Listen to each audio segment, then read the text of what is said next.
जय हिंद दोस्तों। आज जिस टॉपिक को हम कंप्लीट करेंगे कि बिल्कुल नया टॉपिक है, उसको कहते हैं एट्रीब्यूशन साइंस। ठीक है। और एट्रीब्यूशन साइंस क्या करती है? ये क्लाइमेट चेंज को लिंक करती है डिजास्टर से। आपने कहा समझ में नहीं आया, मैंने कहा एग्जांपल समझते हैं। उत्तरकाशी में एक फ्लड आया था। ठीक है, कुछ टाइम पहले फ्लड आया था उत्तरकाशी में। तो वो बहुत ही खतरनाक फ्लड था। वहाँ पर क्या हुआ था कि बहुत हैवी रेनफॉल हुआ था, प्लस वहाँ पे जो ग्लेशियर थे वो भी काफ़ी मेल्ट हो रहे थे।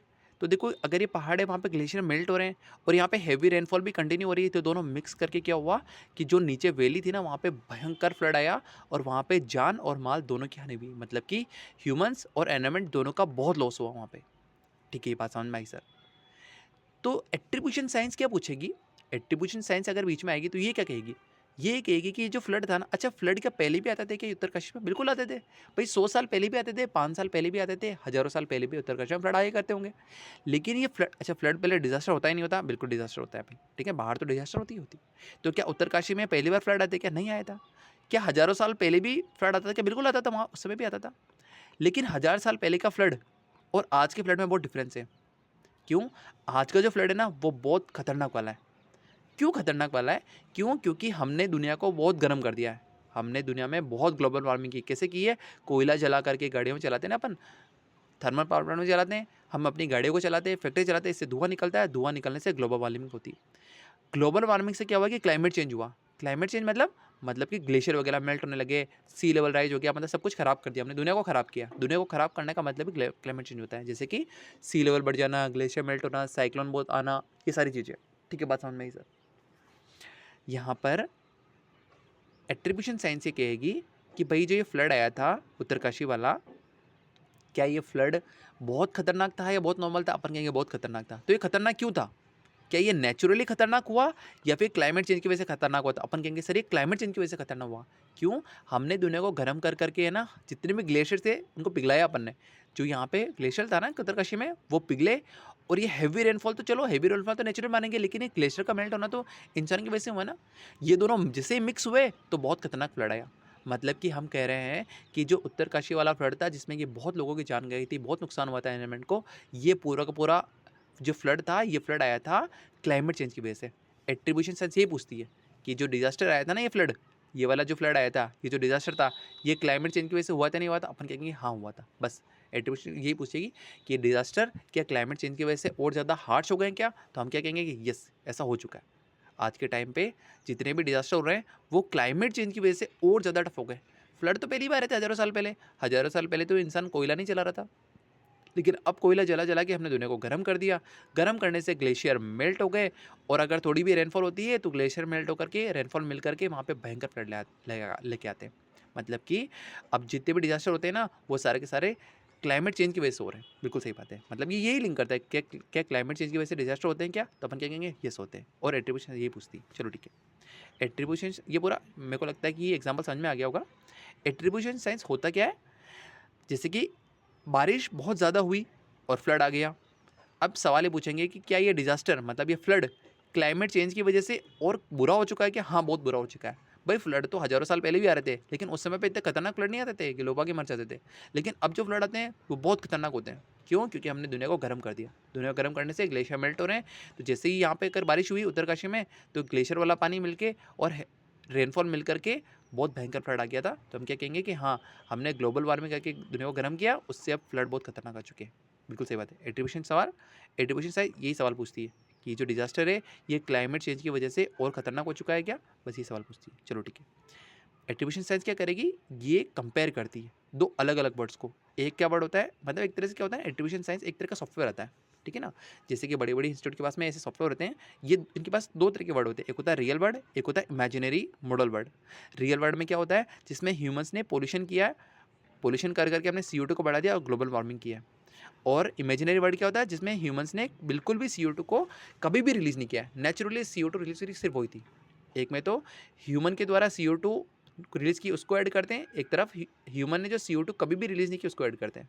मतलब कि ह्यूमन ने कभी CO2 रिलीज की नहीं, हम ये सोच के चलते हैं नेचुरली CO2 है। ठीक है, ये दोनों वर्ड को कंपेयर करते हैं। अगर डिजास्टर रियल वर्ल्ड में ज़्यादा दिखता है, मतलब कि जिसमें CO2 हमने इंक्रीज़ किए, अगर उसमें थोड़ा ज़्यादा बड़ा डिजास्टर दिखता है, इसका मतलब ये है कि क्लाइमेट चेंज ने उस इवेंट को और स्ट्रॉन्ग बना दिया। सही बात है, हम तो मान रहे हैं इस चीज़ को कि हमने क्लाइमेट चेंज किया है, हमने दुनिया गर्म कर करके और ये सी लेवल बढ़ा दिया, हमने साइक्लोन भयंकर कर दिए, हीट पे बढ़ा दिया, सब कुछ कर दिया। मतलब कि हमने क्लाइमेट चेंज वो कर दिया। जो पहले क्लाइमेट शांत था उसको हमने चेंज कर दिया। एट्रीब्यूशन क्यों ज़रूरी होता है, मतलब कि हमें इस तरह का क्यों लिंक करना है हमें क्लाइमेट चेंज को डिजास्टर से, क्यों करना है वो हम बताते हैं। क्योंकि ये जो बताता है कि जिम्मेदार कौन है, ये क्लाइमेट चेंज किसने किया है और ये डिजास्टर अब आ रहे हैं ना, तो इसकी जिम्मेदारी कौन लेता है इस डिजास्टर की, ये हमें एट्रीब्यूशन बताता है। जैसे कि भाई रिच कंट्री ने इंडस्ट्रियल रेवोल्यूशन से ही, मतलब कि 150 साल पहले से ही इन्होंने कोयला जलाना, फैक्ट्री जलाना और बड़ी बड़ी हैवी इंडस्ट्री बनाई इन्होंने, रिच कंट्री ने। इन्होंने बहुत सारा कार्बन डाइऑक्साइड को रिलीज़ किया, जिससे ग्लोबल वार्मिंग हुई, जिससे क्लाइमेट चेंज हुआ और अब डिजास्टर खतरनाक आ रहे हैं। तो हम ये बता सकते हैं कि ये रिच कंट्री है जिनकी वजह से डिजास्टर्स आ रहे हैं। समझ में आ गया? तो ये कनेक्शन कैसे है क्लाइमेट चेंज का और डिजास्टर के खतरनाक होने से, ये सबूत किसने दिया, ये मैं एट्रीब्यूशन साइंस ने सबूत दिया कि ये क्लाइमेट चेंज हुआ ना, ये क्लाइमेट चेंज रिच कंट्री ने किया था और इस क्लाइमेट चेंज की वजह से ही आज डिजास्टर आ रहे हैं इतने भयंकर वाले। और डिजास्टर को सहन कौन कर रहा है, क्या रिच कंट्री करी, क्या यूएसए में आ रहे हैं क्या, या फिर यूरोप में आ रहे हैं? नहीं, ऐसा कुछ नहीं हो रहा। एशिया और अफ्रीका ये दोनों झेल रहे हैं। क्यों? क्योंकि यहाँ पे सी लेवल राइज होते पहले इनके जितने भी कोस्टल सिटीज है वो सारे के सारे डूब जाएंगे आने वाले टाइम पे। रिच कंट्री ने सारा कार्बन डाइऑक्साइड फैलाया, लेकिन सहन कौन कर रहा है, एशिया और अफ्रीका देश कर रहे हैं। ठीक है, तो हम ये कह सकते हैं ना एट्रीब्यूशन साइंस से, हम तो कह सकते हैं कि सर रिच कंट्री ने इंडस्ट्रियल रिवोल्यूशन किया, इन्होंने कोयला जलाया, इन्होंने ग्लोबल वार्मिंग की, इन्होंने क्लाइमेट चेंज किया, इसलिए डिजास्टर आया और डिजास्टर आने से अफ्रीका और एशिया ये कंट्री डूब रहे हैं। तो हम इस एट्रीब्यूशन साइंस की वजह से इसको हम कोड में ले जाएंगे एट्रीब्यूशन साइंस को, और हम कहेंगे कि सर कि रिच कंट्री को कि हमें पैसा दें, और ये पैसे का नाम क्या होगा, इसको बोलेंगे हम क्लाइमेट फाइनेंस। क्योंकि क्लाइमेट चेंज किसने किया है, रिच कंट्री ने किया है, तो ये क्लाइमेट को फाइनेंस करेंगे। इसको बोलेंगे हम क्लाइमेट जस्टिस, कि इन लोगों को अब जस्टिस मिल रहा है। बात समझ में आ गई? कौन जिम्मेदार है, ये हमें एट्रीब्यूशन साइंस से पता लगेगा। कितना डैमेज हुआ है वो क्लाइमेट चेंज की वजह, मतलब कि कितना डैमेज क्लाइमेट चेंज की वजह से हुआ वो हमें पता लगेगा। सही बात है। कंपनसेशन किससे लेना चाहिए वो पता लगेगा, भाई रिच कंट्री से लो। और फ्यूचर में प्लानिंग कैसी करनी है वो हमें पता लगेगा एट्रीब्यूशन साइंस से। बात समझ में आ गया? मतलब कि गवर्नमेंट, कोर्ट, साइंटिस्ट, इन सब के लिए ये एट्रीब्यूशन साइंस सबूत देगा, एविडेंस लगा देगा। बिल्कुल सही बात है। एग्जाम्पल, अगर दिल्ली में आज स्मोक है बहुत ज़्यादा, स्मोक बहुत ज़्यादा हो गया है, इसका AQI कितना आ रहा है, कभी 400 प्लस आ रहा है, ये तो गवर्नमेंट डाटा है। ठीक है, अगर अनऑफिशियली देखें तो शायद वो 1000 प्लस चल रहा है इस समय पे। एट्रीब्यूशन साइंस क्या चेक करेगा यहाँ पे, ये चेक करेगा कि अगर दुनिया में क्लाइमेट चेंज होता ही नहीं तो क्या स्मोक आज भी 400 प्लस होता? नहीं होता। अगर हम दुनिया को गर्म नहीं करते, दुनिया को परेशान नहीं करते, दुनिया को गर्म कैसे करें, हम पोल्यूशन से, हम व्हीकल चला चला के कर रहे हैं, हम स्टेबल बर्निंग से कर रहे हैं। स्टेबल बर्निंग से, व्हीकल से, इंडस्ट्रियल एमिशन से हमने बहुत ज़्यादा CO2 को बढ़ाया, बहुत ज़्यादा पोल्यूशन किया है। तो सही बात, इसकी वजह से ही बहुत ज़्यादा कॉन्ट्रीब्यूशन हुआ है अगर 400 प्लस AQI आ रहा है तो। ठीक है, इस तरह हमें बैकग्राउंड मिलता है। ठीक है, बात समझ में आई हमें? एट्रीब्यूशन क्या बताता है कि आज जो डिजास्टर इतने खतरनाक हो चुके हैं ना, क्या वो क्लाइमेट चेंज का रीज़न है? तो अपन कहेंगे यस, उसका रीज़न है, क्योंकि एट्रीब्यूशन साइंस ये बता रहा है हमको। देखिए, बात समझ में आ गई? एट्रीब्यूशन साइंस काम कैसे करता है वो देखते हैं हम। ये क्या करता है, काफ़ी सारी ये क्लाइमेट मॉडल्स को बनाता है। मतलब कि एक मॉडल बनाता है ये विदाउट क्लाइमेट चेंज वाला, और एक बनाता है विद क्लाइमेट चेंज वाला। मतलब कि एक तो बनाएगा ये रियल वर्ड और एक बनाएगा ये इमेजिनरी वर्ड, जिसके अंदर कहीं भी CO2 इंक्रीज हुआ ही नहीं था। ठीक है, और ये देखेगा कि विदाउट क्लाइमेट चेंज वाले वर्ड में इवेंट जो हुआ है वो कितना इंटेंस हुआ है, मतलब अगर फ्लड आती है तो वो कितनी इंटेंस है, और रियल वर्ड में भी देखेगा अगर फ्लड आएगी तो वो कितनी इंटेंस हुई है, और फिर ये मॉडल को कंपेयर करेगा। ठीक है, और ये मॉडल का मतलब है कंप्यूटर मॉडल में। ठीक है, मैं समझ में आता। तो अगर डिफरेंस बड़ा होता है इसका मतलब ये, अगर जैसे कि अगर यहाँ पे फ्लड आएगा, ठीक है ना, यहाँ पे नुकसान ज़्यादा हो रहा है और विदाउट क्लाइमेट चेंज में नुकसान कम हो रहा है, मतलब कि ये है कि अगर यहाँ पे नुकसान ज़्यादा है ना, इट मीन्स कि ये नुकसान किससे हुआ है, क्लाइमेट चेंज की वजह से हुआ है, क्योंकि हमने क्लाइमेट चेंज वाला वर्ड देखा, रियल वर्ड को देखा यहाँ पे। ठीक है, मतलब कि क्लाइमेट चेंज इज गिल्टी है यहाँ पे। ठीक है, और क्लाइमेट चेंज गिल्टी हुआ है तो हम ये बताएंगे भाई क्लाइमेट चेंज किसने किया है, रिच कंट्री ने किया है, इसलिए रिच कंट्रीज पुअर कंट्री को पैसा देगी। ठीक है, ये जो COP30 हो रहा है ना, इसमें हमें बताया गया कि बिलियंस ऑफ डॉलर्स हो गए, वो रिच कंट्री पुअर कंट्री को देगी। क्यों देगी? एट्रीब्यूशन साइंस की वजह से। ये वो बीमारी है जो रिच कंट्री को पसंद नहीं आती। एट्रीब्यूशन साइंस रिच कंट्री को पसंद नहीं आती, लेकिन हमें तो पढ़ना जरूरी है ना। ठीक है, हम ग्राउंड डाटा देखते हैं, ये पुराने डाटा से कंपेयर करता है। पुराना डाटा मतलब प्री इंडस्ट्रियल रेवोल्यूशन के डाटा से कंपेयर करता है। भाई प्री इंडस्ट्रियल रेवोल्यूशन 1800 से पहले तो कोई भी व्हीकल नहीं थी। ठीक है, कोई भी इंडस्ट्री नहीं थी, कोई भी फैक्ट्री वगैरह कुछ नहीं थी, मतलब कि हमने यहाँ पे CO2 को बिल्कुल भी इंक्रीज नहीं किया था, सब नेचुरली CO2 थी। ठीक है, हम उस वाले डाटा से कंपेयर करते हैं आज के डाटा को। ठीक है, मतलब रेनफॉल को कंपेयर करेंगे, टेम्परेचर को कंपेयर करेंगे, विंड को ओशन हेड को, ग्लेशियर मेल्ट को, सब कुछ कंपेयर करते हैं हम प्री इंडस्ट्रियल डाटा से, ठीक है।